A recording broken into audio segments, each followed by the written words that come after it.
Fala, meu povo! Vamos de recomendação de livro. Eu sei que vocês adoram esse tipo de dica. Eu demorei pra ler esse livro. Quem me acompanha pelas redes sociais sabe que eu comprei The Handmaid's Tale, ou melhor, Os Contos da Aia, na Flip desse ano em Paraty. É um livro de 1985, escrito pela Margaret Atwood e está sendo publicado no Brasil pela editora Rocco. Esse livro foi adaptado pela Hulu, que é um streaming americano que infelizmente ainda não chegou no Brasil, mas estamos na torcida para chegar logo, e virou uma série. Primeira temporada já tá completinha na Hulu e a segunda temporada está confirmada. E aí, se você não viu ainda a minha crítica sobre a série, clica aqui para poder assistir porque tá muito legal. Como muitos de vocês sabem, é uma série, é uma história que demanda textão, demanda reflexão, demanda que a gente queira consumir absolutamente todo o conteúdo que existe sobre essa história, porque, gente, se você é mulher, se você viu The Handmaid's Tale, se você leu esse livro aqui, sua cabeça está explodindo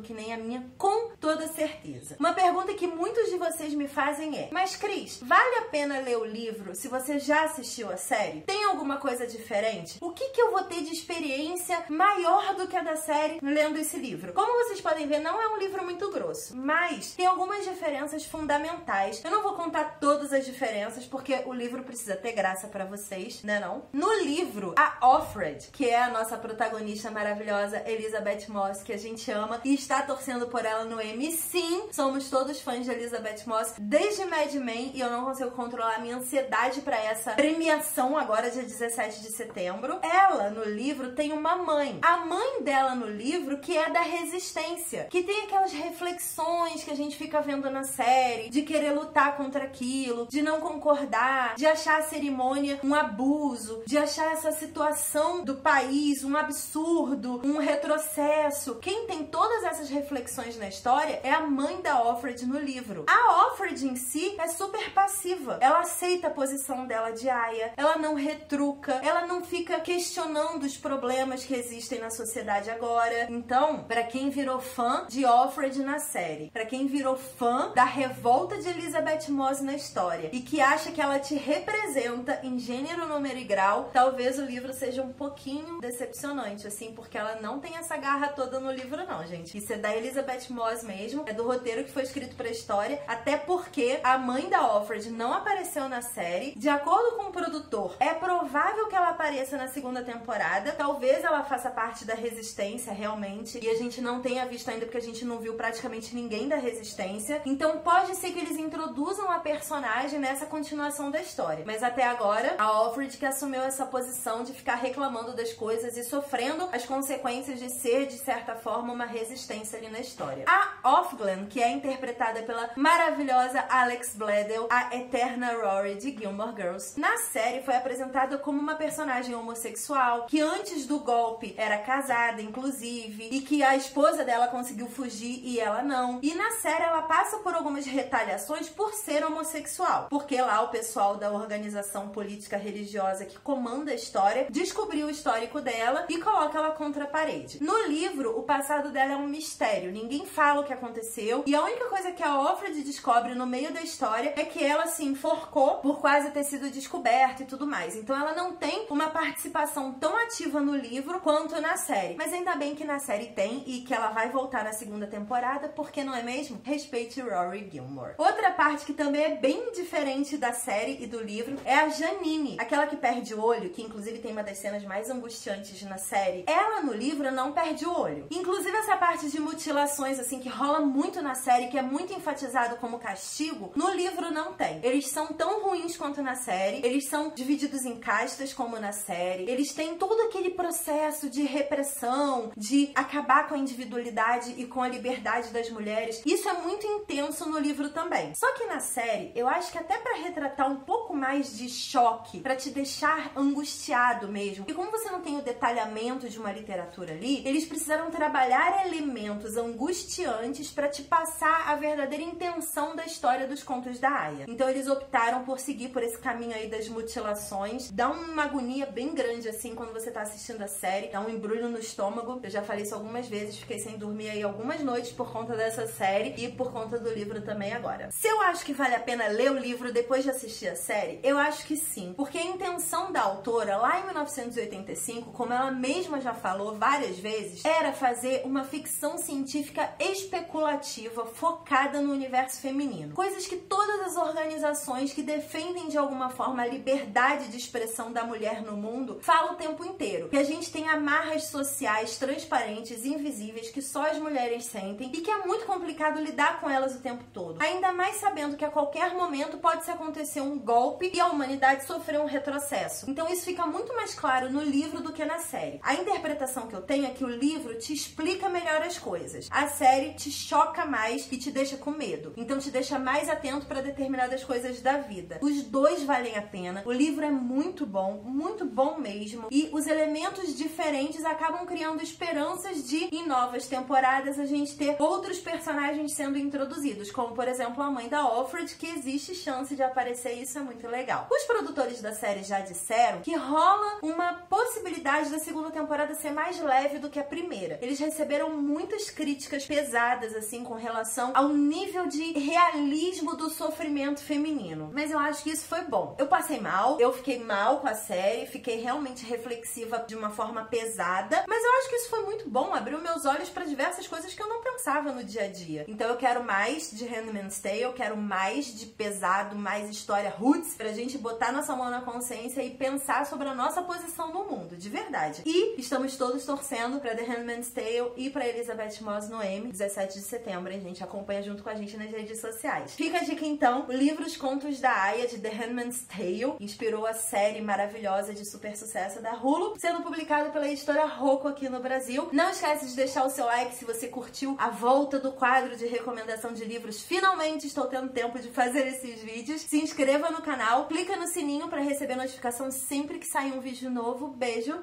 e até a próxima. Tchau!